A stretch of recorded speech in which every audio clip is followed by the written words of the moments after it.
ini Pak Nurdin Abdullah dulu bongkar stadion kemudian dia tidak bisa bangun. Itu anggarannya 1,3 triliun. Di CVI sekarang itu 1 hektar itu kurang lebih 200 sampai 250 miliar. 1,3 triliun. Terlalu besar. Kadar obat telinga ji, nak kasih kini anggota dewan nih, nak kasih manis-manis ji. Setelah itu tidak ada action. Lambat Tommy lagi. Bisakah betul-betul ini stadion berdiri sebelum kemudian periode ini berakhir? Sekarang PSM tidak punya stadion. Saatnya bilang, kamu kelas. Banyak juga teman-teman ini memberikan titipan ke saya Kak soal stadion, tahu Kak? Yang selama ini kan katanya bahkan berapa kali mereka menghadap ke kantor Kak di Jalan Urip itu bahwa anggaran sebenarnya stadion ada, bahkan belum ditarik-tarik katanya. Sempat saya dengar-dengar itu bahwa masih ada itu anggaran yang kurang lebih 1 triliun dan sebagainya. Lalu kemudian ternyata berubah desain dengan anggaran sekian. Supporter akhirnya Kak, kayaknya hanya sekedar obat telinga ji, nak kasih kini anggota dewan nih, nak kasih manis-manis ji. Setelah itu tidak ada action. Lambat Tommy lagi. Bisakah betul-betul ini stadion berdiri sebelum kemudian periode ini berakhir? Ya jadi saya Kak Rijal, saya ini supporter. Saya ini supporter. Saya besar dan orang yang paling sedih tidak ada stadion di Makassar. Dulu ketika saya belum menjadi anggota DPR, bahkan sejak menjadi anggota DPR pun saya adalah penonton setia di tribun utama dan tribun selatan atau utara Stadion Matuangi. Kenapa saya suka di stadion? Di stadion lah tidak ada kelas. Tidak ada pejabat. Sama semua. Ya, supporter dan pejabat silahkan teriak yang mau teriak. Ya, di situ tidak ada hukum Pak. Tidak ada protokoler juga. Tidak ada protokol kesehatan. Tidak ada protokol bahwa kau suaramu hanya boleh sampai di sini. Ada bos. Nggak bisa bos, nggak bisa. Disitulah tempat orang yang paling demokratis menurut saya. Betul. Disitulah hiburan paling baik menurut saya. Kita bisa teriak, bahkan memaki-maki lawan tanpa kita harus dihukum. Karena itu saya terus terang ke Kak Rijal, perjuangkan saya itu. Termasuk yang paling bersedih sekarang PSM tidak punya stadion. Tidak ada tempat lagi kita untuk bisa teriak, untuk bisa menghibur diri dan bisa bercengkrama tanpa batas, tanpa protokol macam-macam. Karena itu saya pun selalu mengingatkan, saya pun selalu mengingatkan ini stadion harus segera dibangun. Dulu waktu masih mantan gubernur Pak Nurdin Abdullah, menurut saya itu idenya sangat luar biasa. Artinya sudah tepat. Sudah tepat untuk membangun Stadion Matuangi sekalipun lewat pinjaman dana PEN. Itu kan dulu sebenarnya dana PEN itu sudah ada anggaran untuk stadion 1,3 triliun. Kurang lebih yang dilakukan oleh Anies Baswedan dengan membangun JIS, sumber sebagian dari pendanaannya itu yang 5, sekian triliun itu juga dari dana PEN. Nah, ini juga yang dilakukan di stadion. Membangun stadion itu anggarannya 1,3 triliun. Tetapi kemudian ini peralihan kebijakan dari Pak mantan gubernur ke Pak PJ dan kemudian ke Pak Anies. Ada cara berpikir yang berbeda. Cara berpikirnya adalah bahwa kalau kita membangun stadion dengan pinjaman ini terlalu besar. Berapa banyak anggaran yang kita harus bayar setiap tahun, APBD yang harus kita siapkan untuk menutupi 1,3 triliun. Terlalu besar, apalagi masa jabatan saya hanya sampai 2023. Bisa dibayangkan nanti saya bisa menjadi bahan tidak enak, menjadi tidak enak ketika saya mewariskan utang kepada penerus saya. Jadi ada perbedaan pemikiran itu ada kan? cara pandang menurut saya. Menurut Pak bahwa itu tidak baik. Tidak baik. Apalagi pada saat itu ada sikap dari Pemkot Makassar yang mengatakan bahwa ada polemik begitu ada polemik dari Pemkot bahwa itu bukan untuk stadion, itu ruang terbuka hijau. Sementara ini kan waktu terus berjalan. Dana untuk PEN itu harus selesai selesai tidak selesai kumpul 2021. Oke, dana yang disiapkan dari pusat itu, dana PIN itu selesai tidak selesai kumpul tahun 2021. Akhirnya karena tidak digunakan ini dana PIN 1,3 triliun, maka itu kembali ke pusat. Nah, sekarang kebijakan untuk dana PIN itu sudah tidak ada lagi. Jadi kalau misalnya Pemprov misalnya mau pinjam lagi ke pusat, sudah tidak ada lagi kebijakan dana PIN. Kebijakan dana PIN dulu itu ada pada saat COVID. Itu untuk menggerakkan ekonomi, menggerakkan infrastruktur supaya terbuka lapangan kerja, maka ada kebijakan dana PIN. Sekarang tidak ada lagi dana PIN. Berarti sekarang murni pakai APBD. Nah, sekarang ini tidak ada pilihan lain untuk kita. Untuk menyelesaikan Stadion Matuangi itu harus pakai dana APBD. Nah, tahun 2022 ini sebagai tahap awal Pemprov sudah menganggarkan anggaran kurang lebih 70 miliar untuk start awal. Start awal yang dimaksud itu ke apa? Start awal misalnya mulai dari perencanaan, mungkin mulai dari struktur awal. Ya, itu 70 miliar. Nah, tapi kan ternyata tidak semudah itu yang kita bayangkan.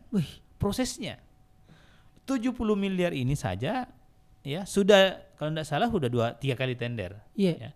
Sudah 3 kali tender ya. Semua peserta ini ya, secara teknis kan saya kurang ngerti. Tidak ada yang menang. Ya, mungkin ada persyaratan-persyaratan yang harus dipenuhi kemudian tidak dipenuhi oleh peserta tender. Ini kan stadion kan bukan bangunan bukan bangun rumah ini, Bos. Bukan bangun pos ronda ini. Bukan bangun pos ronda, bangun studi yang banyak orang bisa kerja. Betul. Stadion paling tidak ya mungkin ya. Paling tidak dia punya pengalaman membangun stadion. Karena kan tidak mungkin terus yang misalnya kontraktor yang biasa kerja drainase tiba-tiba ikut tender pembangunan stadion kemudian menjadi pemenang. Nah, ini salah satu masalah.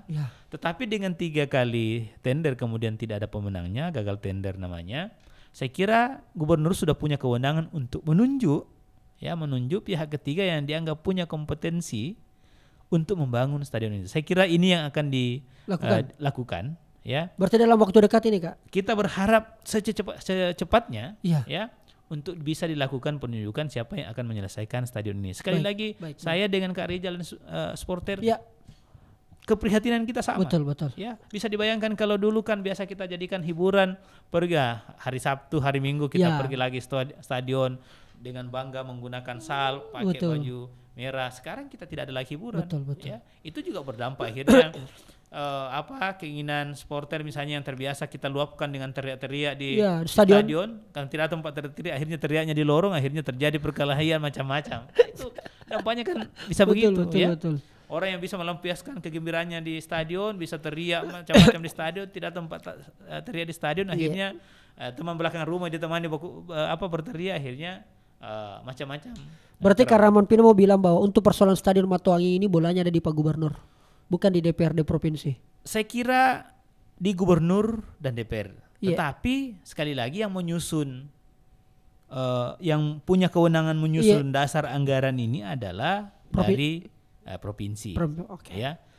Dan dalam pemaparan di DPR, Pak Gubernur selalu sampaikan bahwa insya Allah kita akan selesaikan sampai 2022 dan 2023. Kita berharap bahwa ini selesai dalam 2 tahun, ya. Tahun 2022, mudah-mudahan tahun 2023 sudah bisa kita selesaikan. Karena kalau molor lagi tahun 2024, ya, itu susah. Kenapa tahun 2024 kita harus berpikir lagi bahwa APBD harus membackup kebutuhan pemilu.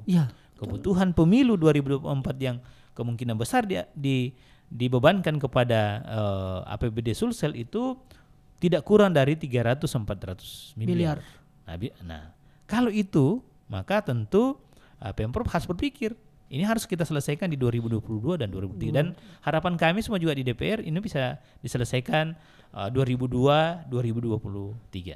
Tapi kalau Kak, ini berbicara lepas daripada embel-embel kita sebagai anggota DPR, Kak. Tapi kalau mungkin artinya kita sebagai supporter, saya tanya gini, Kak. Karena kita bilang tadi saya ini supporter dan beberapa kali memang saya lihat Kak Rahman Pina satu deret saya duduk dan sebagainya di stadion. Kalau kita tanya sebagai supporter, Kak, betul-betul optimis gini, Kak, 2023 ada ini stadion kalau melihat perkembangan yang ada. ataukah hanya sekedar lapangannya Ji yang ada? Saya yakin, saya sangat yakin kalau misalnya sekarang kita siapkan 70 miliar, itu kan estimasi biaya itu sekitar 400 miliar. Kalau melihat kemampuan keuangan daerah, kemudian menambahkan lagi kurang lebih 350 sampai 400 di tahun 2023, saya yakin itu bisa. Bisa saya. Yang penting komitmen kita sama, Pak Gubernur punya komitmen yang sama bahwa kita harus selesaikan ini stadion. Teman-teman di DPR juga punya komitmen sama, harus kita selesaikan ini stadion. Tidak ada anggaran besar yang lain yang menjadi prioritas kita di tahun 2023 selain Stadion Matuangi. Saya yakin itu selesai. Bisa kah ya? Bisa selesai. Dengan sesuai dengan gambar yang beredar ini, yang versi keduanya ini. Yang versi keduanya. Ya. Tapi kalau misalnya di atas 1 triliun itu berat. Berat kah ya? Berat. Tapi kalau anggaran 300 sampai 400 miliar di tahun 2023 dengan asumsi tidak ada kegiatan pembangunan infrastruktur yang besar-besar, saya yakin itu bisa.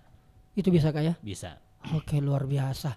Dan akhirnya mungkin teman-teman supporter ini sudah mulai berkomentar Kak, menanggapi dan sebagainya, karena saya juga akhirnya selalu ditanya Kak soal itu, kehadirkan, dan beberapa kali saya undang Pak Gubernur, baik itu melalui formal maupun juga non formal. Sampai hari ini saya juga masih menunggu kesediaan beliau, termasuk juga beberapa pihak-pihak terkait soal itu, termasuk Dinas Pemuda dan Olahraga segala macam. Tetapi memang saya tahu kayaknya isu soal ini agak-agak sensitif Kak. Karena dianggap nanti kepentingan politik lah apalah. Memang begitu memang kali ini stadion mau dimanfaatkan untuk persoalan ke depan. Saya kira begini, kepentingan politik dan politik itu untuk masyarakat, saya kira tidak ada masalah. Tidak ada masalah. Sah saja. Sah saja. Kita memanfaatkan untuk kepentingan politik, yang penting kepentingan politik untuk rakyat, saya kira tidak ada masalah. Walaupun dipakai pencitraan Kak ya. Pencitraan itu biasa dalam politik, tapi kalau apa yang kita mau citrakan kalau memang kita tidak bangun? Kan yang harus kita citrakan. Kalau misalnya kita bangun kan tidak apa-apa Pak Gubernur.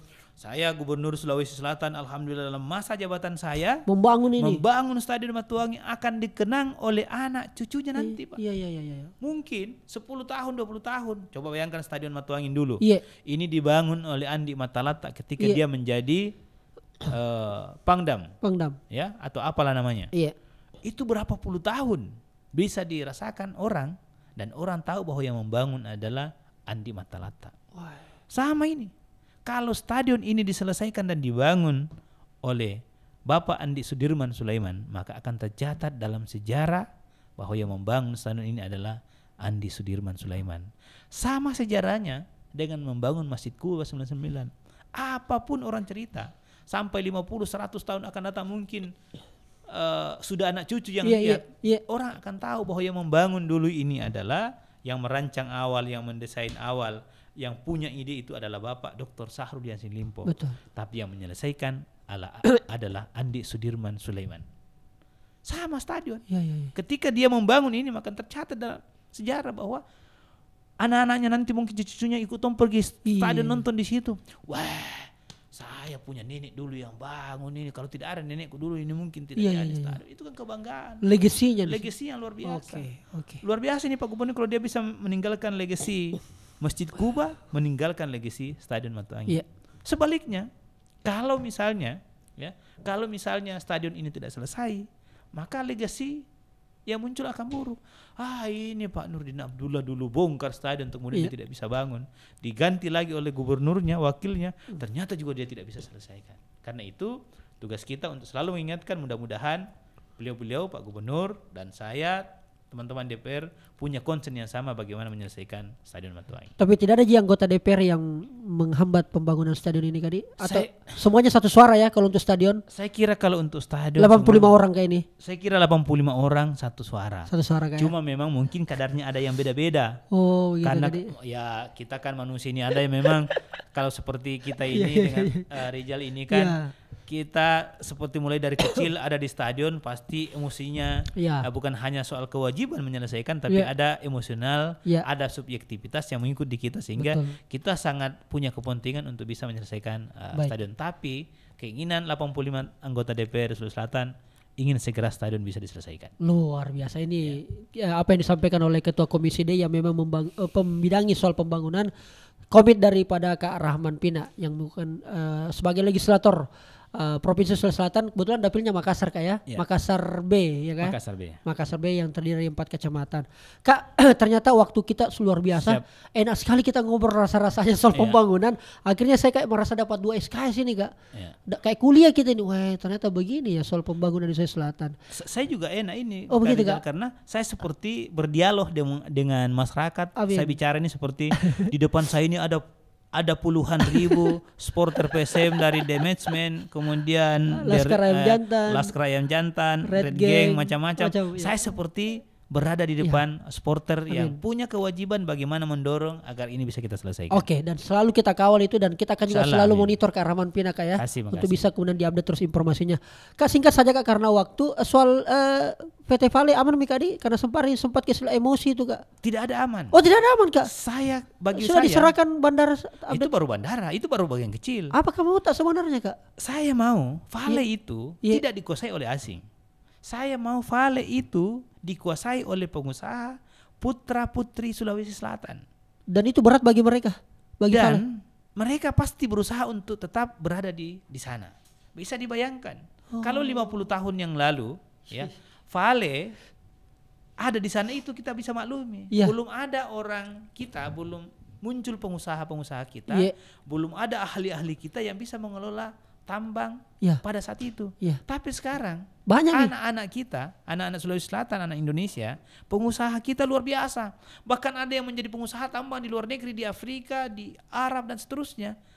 Masa kita biarkan anak-anak kita, pengusaha-pengusaha kita kemudian kemana-mana mencari tempat untuk bisa menjadi pengusaha tambang, sementara di depan kita banyak fasilitas luar biasa, kekayaan alam luar biasa, kemudian malah dikuasai oleh asing. Tidak benar ini. Tapi kan ada itu sumbangsinya ke provinsi Kak ini. Bukan, saya tidak bicara soal sumbangsi. Memang ada. Tapi kalau pengusaha kita yang masuk jauh lebih banyak. Dan efeknya Kak ya? Efeknya jauh lebih banyak. Bisa dibayangkan. Sekira sekarang yang ada di Vale itu adalah pengusaha dari Brasil. Mau tidak mau, keuntungan yang besar pasti dibawa ke Brasil. Iya kan? Tapi kalau pengusaha di sini, pengusaha Indonesia, dia mau bawa kemana? Pasti uangnya ada di bank-bank Indonesia, pasti uangnya dipakai beli makan, dipakai investasi lagi. Putar di sini. Ya. Tetapi kalau pengusaha asing, sudah pasti sama kita ini. Kalau kita pergi merantau di Malaysia, pergi merantau di mana di Arab, pasti kita kirim uang pulang ke kampung, ke keluarga.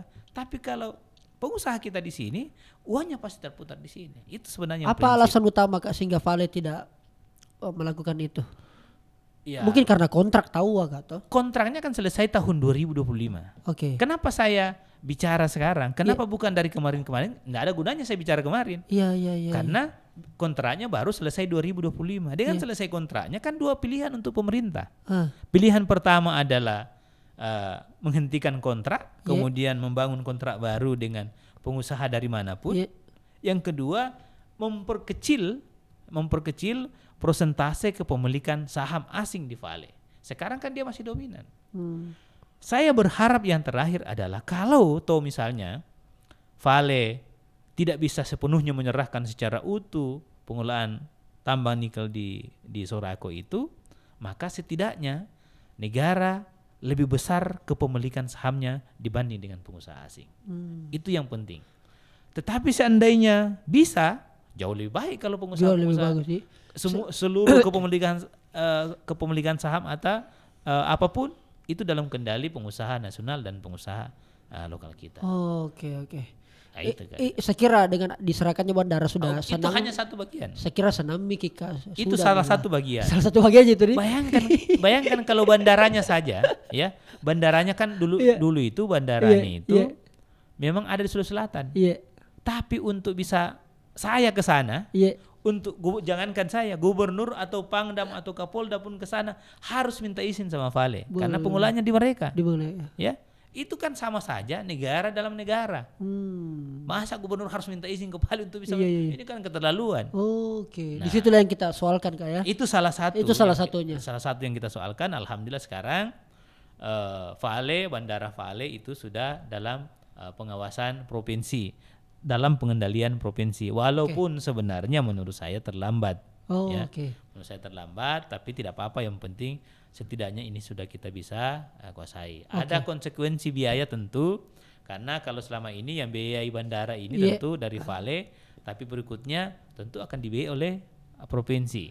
Ya. Tetapi saya kira untuk hal-hal yang sifatnya layanan umum, itulah hadir negara, itulah hadir pemerintah untuk bisa memberikan layanan kepada masyarakat. Kalau yang kemarin Kak soal CPI itu luar biasa juga itu soal CVI, soal menambah lagi berapa hektar. Ya, soal CVI itu kan memang kewajibannya. Jangan kemudian kita lupa, ya, atau pura-pura lupa, ya. Sekarang kan CVI menjual rumah sudah dibangun, apartemen sudah dibangun, macam-macam. Hampir seluruh wilayah kawasan yang menjadi haknya CVI itu sudah dibanguni. Tapi dia lupa bahwa masih ada utangnya 12 hektar kepada Pemprov yang harus diselesaikan. Mestinya kan sambil membangun mereka juga menyelesaikan kewajibannya. 12 hektar itu bisa dibayangkan kalau misalnya harganya di kawasan CVI itu, ya, itu harga 1 hektar saja di sana itu kurang lebih 250 miliar. Bisa dibayangkan kalau 12 hektar. 1 hektar kan? Itu di CVI sekarang itu 1 hektar itu kurang lebih 200 sampai 250 miliar. Hitung kalau misalnya 12 hektar. Ya kan kurang lebih 2,5 sampai 3 triliun. 2,5 sampai 3 triliun sama dengan hampir setengah dari APBD provinsi bisa kita biayai. Betul. Oh, artinya itu yang kita persoalkan Kadi, karena dia lupa ini Kadi. Jangan dilupa, karena bayangkan nanti kalau misalnya ini pengusahanya sudah keluar, semua rumah sudah dijual, lahan sudah dikomersilkan, kemudian berganti direksinya, berganti macam-macam, berganti kepemilikan mungkin, kemudian keluar dari Sulsel, dia lupa bahwa ada utangnya 12 hektar. Berganti kepemimpinan, mungkin gubernur juga berganti atau apa berganti, semua orang lupa, ternyata masih ada utangnya 12 hektar. Ini tidak harus selalu kita kasih ingat. Jadi ceritanya 12 hektar ini Kak belum dibangun. Belum ada lokasinya. Belum ada lokasinya.